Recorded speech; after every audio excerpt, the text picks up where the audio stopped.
സംസ്ഥാനത്തെ പൊതുവിദ്യാഭ്യാസ മേഖലയിൽ ഏറെക്കാലമായി നിലനിന്നിരുന്ന ചില നിയമപരമായ സങ്കീർണതകൾക്കും പതിനായിരക്കണക്കിന് അധ്യാപകരുടെ ആശങ്കകൾക്കും ശാശ്വതമായി പരിഹാരം കാണുന്ന സുപ്രധാനമായ ചില തീരുമാനങ്ങളാണ് സർക്കാർ കൈക്കൊണ്ടിരിക്കുന്നത്.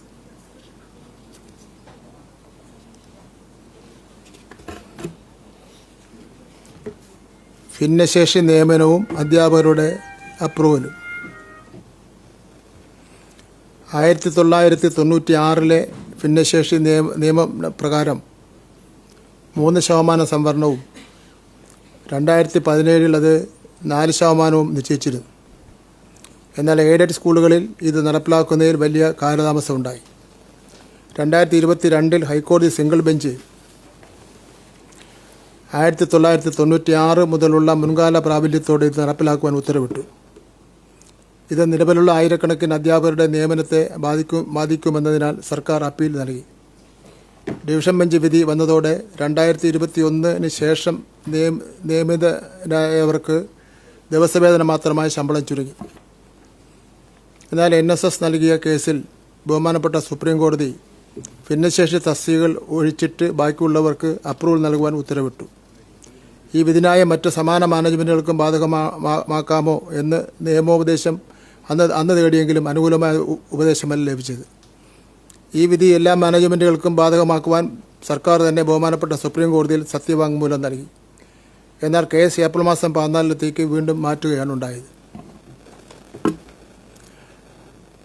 അധ്യാപകർ വർഷങ്ങളോളം ശമ്പളമില്ലാതെ ജോലി ചെയ്യുന്നത് നീതിയല്ലെന്ന് കണ്ടും ബഹുമാനപ്പെട്ട സുപ്രീം കോടതിയുടെ നിർദ്ദേശാനുസരണം രൂപീകരിച്ച ജില്ലാതല സമിതികൾ മുഖേനയുള്ള നിയമനത്തിൻ്റെ ആദ്യഘട്ടം 2026 ജനുവരി 24 പൂർത്തിയായ രണ്ടാം ഘട്ടം ആരംഭിച്ച സാഹചര്യത്തിലും WPC നമ്പർ 1286/9/2025 വിധിന്യായത്തിൽ NSS മാനേജ്മെൻറ്റിനുകൾക്ക് ബഹുമാനപ്പെട്ട സുപ്രീം കോടതി അനുവദിച്ച ആനുകൂല്യത്തിന് ഹർജിക്കാരും അർഹരാണെന്ന് ബഹുമാനപ്പെട്ട ഹൈക്കോടതിയുടെ സിംഗിൾ ബെഞ്ച് വ്യക്തമാക്കിയിട്ടുള്ള സാഹചര്യത്തിലും ബഹുമാനപ്പെട്ട സുപ്രീം കോടതിയിൽ നിന്ന് NSSന് ലഭിച്ച വിധിന്യായത്തിൻ്റെ ആനുകൂല്യം മറ്റ് സമാന മാനേജ്മെൻറ്റുകൾക്ക് നൽകുന്ന കാര്യത്തിലുള്ള അഡ്വക്കേറ്റ് ജനറലിൻ്റെ ഉപദേശം സർക്കാർ ഒരിക്കൽ കൂടി തേടുകയുണ്ടായി.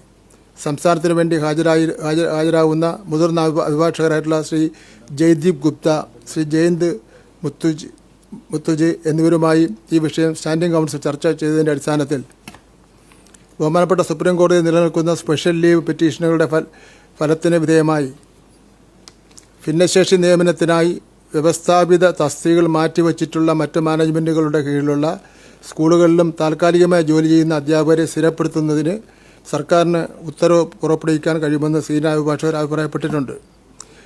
എന്നാൽ ബഹുമാനപ്പെട്ട സുപ്രീം കോടതിയിൽ സ്പെഷ്യൽ ലീവ് പെറ്റീഷൻ സമർപ്പിച്ച 442 അധ്യാപകരുടെ റെഗുലറൈസേഷൻ ബഹുമാനപ്പെട്ട സുപ്രീം കോടതിയുടെ അന്തിമ തീരുമാനം വരെ നിർത്തിവെക്കേണ്ടതാണെന്നും നിയമോപദേശം ലഭിച്ചിട്ടുണ്ട്. കാരണം അവർ സംസ്ഥാന സർക്കാരിൻ്റെ റെഗുലറൈസേഷൻ നിർദ്ദേശത്തെ എതിർത്തിരുന്നു. സുപ്രീം കോടതിയുടെ അനുമതിയില്ലാതെ ഈ അധ്യാപകരെ റെഗുലറൈസ് ചെയ്യുന്നത് കോടതി ലക്ഷ്യത്തിന് തുല്യമായിരിക്കും. ഇത് സംബന്ധിച്ച് ഉത്തരവ് ഇന്ന് പുറപ്പെടുവിക്കുകയാണ്. ഇതിൻ്റെ ആനുകൂല്യം സംസ്ഥാനത്തെ എയ്ഡഡ് സ്കൂളുകളിലെ 20,000-ഓളം അധ്യാപകർക്ക് ലഭിക്കുമെന്നാണ് കരുതുന്നത്. അവരുടെ നിയമന തീയതി മുതൽ എല്ലാ ആനുകൂല്യങ്ങളും സർക്കാർ ഉറപ്പാക്കുന്നതാണ്. നിയമനാംഗീകാരം പ്രപ്പോസലുകൾ 2 ആഴ്ചക്കകം പൂർത്തിയാക്കാൻ നിർദ്ദേശം നൽകിയിട്ടുണ്ട്. ഇതിലെ ഉത്തരവ് ഇതാണ്.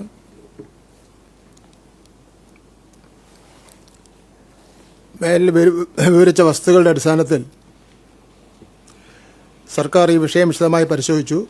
ബഹുമാനപ്പെട്ട സുപ്രീം കോടതിയുടെ നിർദ്ദേശാനുസരണം സംസ്ഥാനത്തെ എയ്ഡഡ് സ്കൂളുകളിലെ ഭിന്നശേഷി വിഭാഗത്തിലുള്ള ഉദ്യോഗാർത്ഥികൾക്കായുള്ള ജില്ലാതല സമിതികൾ മുഖേനയുള്ള നിയമന നടപടികൾ ദ്രുതഗതിയിൽ നടന്നു വരുന്ന സാഹചര്യത്തിലും ഇത് സംബന്ധിച്ച നടപടി റിപ്പോർട്ട് ബഹുമാനപ്പെട്ട സുപ്രീം കോടതിയിൽ ഫയൽ ചെയ്തിട്ടുള്ള സാഹചര്യത്തിലും ഭിന്നശേഷി നിയമന വ്യവസ്ഥകൾ ചട്ടപ്രകാരം പാലിക്കുന്ന മാനേജ്മെൻറ്റുകളിൽ നിരവധി വർഷങ്ങളായി താൽക്കാലികമായി തുടരുന്ന അധ്യാപകരുടെ സേവന വേതന വ്യവസ്ഥകൾ ക്രമീകരിക്കേണ്ടത് മാനുഷിക പരിഗണന അർഹിക്കുന്ന വിഷയമായതിനാലും പരാമർശം 13 അഡ്വക്കേറ്റ് ജനറലിൻ്റെ നിയമോപദേശത്തിൻ്റെ അടിസ്ഥാനത്തിൽ ഭിന്നശേഷി സംവരണ നിയമവുമായി ബന്ധപ്പെട്ട് താൽക്കാലികമായി തുടരുന്ന എയ്ഡഡ് സ്കൂൾ ജീവനക്കാർക്ക് റെഗുലർ നിയമനം നൽകുന്നത് സംബന്ധിച്ച് ബഹുമാനപ്പെട്ട സുപ്രീം കോടതിയിൽ നിലനിൽക്കുന്ന ഹർജികളിൽ അന്തിമ വിധിക്ക് വിധേയമായി താഴെ പറയുന്ന നിർദ്ദേശങ്ങൾ പുറപ്പെടുവിക്കുന്നു. എയ്ഡഡ് സ്കൂളുകളിൽ നിലവിലുള്ള സർക്കാർ നിർദ്ദേശപ്രകാരം ഭിന്നശേഷി നിയമനത്തിനായി വ്യവസ്ഥാപിതമായ തസ്തികകൾ മാറ്റിവച്ചിട്ടുള്ള മാനേജ്മെൻറ്റുകളിൽ ഭിന്നശേഷി സംവരണ നിയമനവുമായി ബന്ധപ്പെട്ട് താൽക്കാലികമായി പ്രൊഫഷണലായി ശമ്പള സ്കെയിൽ ദിവസവേതനം ജോലി ചെയ്യുന്ന ജീവനക്കാരെ ബഹുമാനപ്പെട്ട സുപ്രീം കോടതിയിൽ നിലനിൽക്കുന്ന സ്പെഷ്യൽ ലീവ് പെറ്റീഷനുകളുടെ അന്തിമ വിധിക്ക് വിധേയമായി ശമ്പള സ്കെയിലിൽ ക്രമീകരിക്കുവാൻ ആവശ്യമായ നടപടികൾ സ്വീകരിക്കുവാൻ വിദ്യാഭ്യാസ ഓഫീസർമാർക്ക് നിർദ്ദേശം നൽകുന്നു. ഭിന്നശേഷി നിയമനത്തിനായി ആവശ്യമായ തസ്തികകൾ നീക്കിവച്ചിട്ടുള്ള എയ്ഡഡ് സ്കൂൾ മാനേജ്മെൻറ്റുകൾക്ക് കൂടി NSSന് ലഭിച്ച വിധിന്യായത്തിൻ്റെ ആനുകൂല്യം ബാധകമാക്കുന്നതിനും അനുമതി തേടുന്നതിനായി സർക്കാർ ബഹുമാനപ്പെട്ട സുപ്രീം കോടതിയിൽ അഫിഡവിറ്റ് ഫയൽ ചെയ്തുവെങ്കിലും SLP അനുബന്ധ കേസുകളിൽ ഹർജിക്കാരായ 442 അധ്യാപകരെ നിലവിൽ റെഗുലറൈസ് ചെയ്യുന്നത് കോടതി ലക്ഷ്യത്തിന് തുല്യമായിരിക്കുമെന്ന നിയമോപദേശം കണക്കിലെടുത്തും അവരുടെ നിയമന ക്രമീകരണ നടപടികൾ മേൽ ഹർജിയിൽ അന്തിമ വിധി വന്നതിന് ശേഷം അതനുസരിച്ചുള്ള നടപടികൾ സ്വീകരിക്കുന്നതാണ്. ഭിന്നശേഷിക്കാരെ നിയമിക്കുന്നതിനായി മാറ്റിവച്ചിട്ടുള്ള തസ്തികകളിൽ അവരെ നിയമിക്കുന്നതിനുള്ള നടപടികൾ കോടതി വിധി പാലിച്ചുകൊണ്ട് മാനേജ്മെൻറ്റ് സ്വീകരിക്കേണ്ടതാണ്.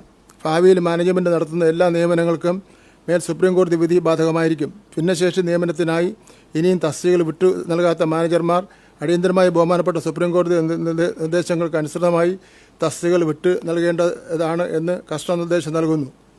എയ്ഡഡ് സ്കൂളിൽ യോഗ്യതയുള്ള ഭിന്നശേഷി ഉദ്യോഗാർത്ഥികളെ തെരഞ്ഞെടുത്ത് നിയമിക്കുന്നതിനായി പകരം 10-11 പ്രകാരം രൂപീകരിച്ചിട്ടുള്ള ജില്ലാതല സമിതികളുടെ രണ്ടാം ഘട്ട പ്രവർത്തനം അടിയന്തര അടിസ്ഥാനത്തിൽ പൂർത്തീകരിക്കുന്നതിനുള്ള കർശന നിർദ്ദേശം നൽകുന്നു.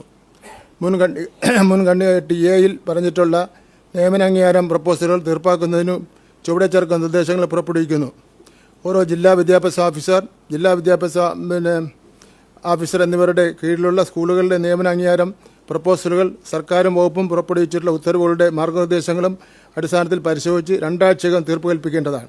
4/3/2026 അതിനുശേഷവും തീർപ്പാക്കാത്ത കേസുകൾ വിദ്യാഭ്യാസ ഉപഡയറക്ടറുടെ നേതൃത്വത്തിൽ അദാലത്തുകൾ നടത്തി 1 ആഴ്ചക്കകം തീർപ്പ് കൽപ്പിക്കേണ്ടതാണ്. 12/3/2026 പിന്നെയും അവശേഷിക്കുന്ന കേസുകളുണ്ടെങ്കിൽ പൊതുവിദ്യാഭ്യാസ ഡയറക്ടറുടെ നേതൃത്വത്തിൽ അദാലത്ത് സംഘടിപ്പിച്ച് 1 ആഴ്ചക്കകം തീർപ്പ് കൽപ്പിക്കേണ്ടതാണ്. അതിലും പരിഹാരം കാണാത്ത കേസുകളുണ്ടെങ്കിൽ ആയത് സർക്കാർ റിപ്പോർട്ട് ചെയ്യേണ്ടതും പൊതുവിദ്യാഭ്യാസ സെക്രട്ടറി തലത്തിൽ പരിശോധിച്ച് 1 ആഴ്ചക്കകം തീർപ്പ് കൽപ്പിക്കേണ്ടതാണ്.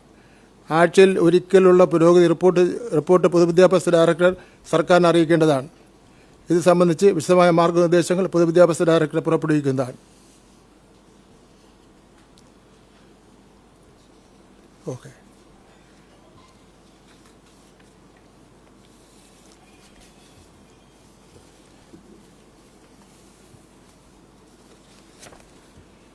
ഈ കേട്ടറ്റ് യോഗ്യതയിലെ പ്രതിസന്ധി വിദ്യാഭ്യാസ അവകാശ നിയമപ്രകാരം അധ്യാപകർക്ക് കേട്ടറ്റ് നിർബന്ധമാണ്. എന്നാൽ പെട്ടെന്നൊരു മാറ്റം അധ്യാപകരെ ബാധിക്കുന്നതിനാൽ 2012 മുമ്പ് നിയമിക്കപ്പെട്ടവർക്ക് സർക്കാർ ഇളവ് നൽകിയിരുന്നു.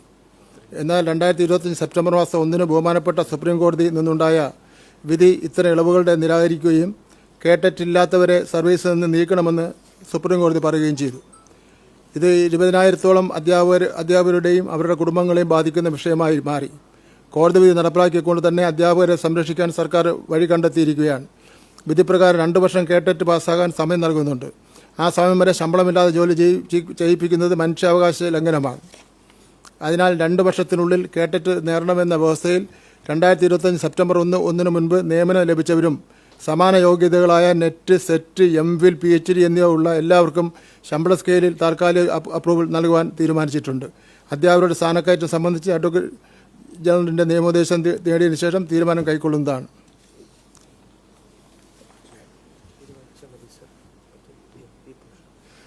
അതിൻ്റെ ഉത്തരവ് കേട്ടറ്റ് വിഷയവുമായി ബന്ധപ്പെട്ട് ബഹുമാനപ്പെട്ട സുപ്രീം കോടതി 1/9/2025 പുറപ്പെടുവിച്ചിട്ടുള്ള വിധിന്യായത്തെ തുടർന്ന് സമാന യോഗ്യത, അതായത് set, net, MEd, MPhil, PhD ഉള്ളവരും 1/9/2025 മുൻപ് മാനേജർമാർ നിയമിച്ചിട്ടുള്ളവരും എന്നാൽ നിയമന അംഗീകാരം ലഭിക്കാത്തവരുമായ അധ്യാപകരെ അവർ മറ്റു വിധത്തിൽ യോഗ്യതയുണ്ടെങ്കിൽ അവരുടെ നിയമന അംഗീകാരം ബഹുമാനപ്പെട്ട സുപ്രീം കോടതി നിർദ്ദേശിച്ചിട്ടുള്ള 2 വർഷത്തെ കാലയളവിനുള്ളിൽ പരാമർശം 5 പ്രകാരമുള്ള കേട്ടറ്റ് യോഗ്യത നേടണമെന്ന വ്യവസ്ഥയിലും ബഹുമാനപ്പെട്ട സുപ്രീം കോടതിയിൽ ഈ വിഷയത്തിൽ സർക്കാർ ഫയൽ ചെയ്തിരിക്കുന്ന റിവിഷൻ പെറ്റീഷൻ്റെ ഉത്തരവിനും വിധേയമായിട്ടായിരിക്കും എന്ന വ്യവസ്ഥയിലും താൽക്കാലിക അടിസ്ഥാനത്തിൽ നിയമന അംഗീകാരവും നൽകേണ്ടതാണ്.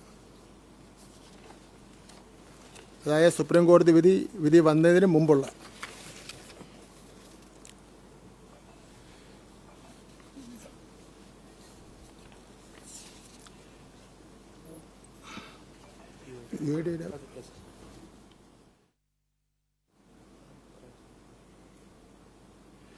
UID കുട്ടികളുടെ എണ്ണം, തസ്തിക സംരക്ഷണം. സ്കൂളുകളിൽ കുട്ടികളുടെ എണ്ണം കൃത്യമാക്കാൻ UID ആധാർ നിർബന്ധമാക്കിയിരുന്നു. എന്നാൽ ആധാർ കാർഡിലെ ചെറിയ തെറ്റുകൾ മൂലമോ അപേക്ഷ നൽകിയിട്ടും കാർഡ് ലഭ്യമാക്കാത്തത് മൂലമോ കുട്ടികളുടെ എണ്ണത്തിൽ ഉൾപ്പെടാതെ വന്നു. ഇത് തസ്തിക നഷ്ടപ്പെടുന്നതിലേക്കും അധ്യാപകർ ജോലിയിൽ നിന്ന് പുറത്താക്കപ്പെടുന്നതിലേക്കും നയിച്ചു. ആധാർ ഇല്ലാത്തതിൻ്റെ പേരിൽ ഒരു അധ്യാപകൻ്റെയും ജോലി പോകരുതെന്ന് സർക്കാരിന് നിർബന്ധമുണ്ട്. അതുകൊണ്ട് 2025 ജൂലൈ 14 വരെ ആധാറിനായി അപേക്ഷിച്ച EID ഉള്ള കുട്ടികളെയും തെറ്റുകൾ തിരുത്താൻ അപേക്ഷിച്ചവരെയും പരിഗണിച്ച് തസ്തിക പുനർനിർണ്ണയിക്കാൻ ഉത്തരവിട്ടു. ഇതിലൂടെ പുറത്തുപോയ പല അധ്യാപകരെയും തിരിച്ചെടുക്കാൻ സാധിക്കും.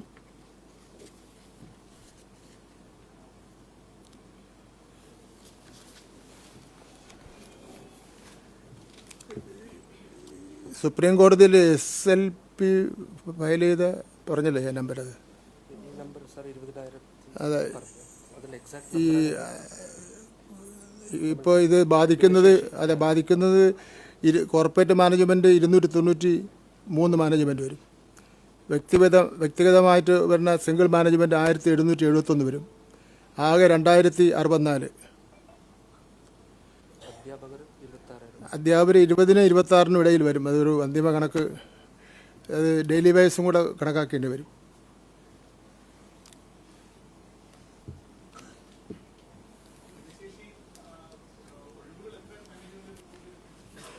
അതാണ് ഈ കണക്ക് പറഞ്ഞത്.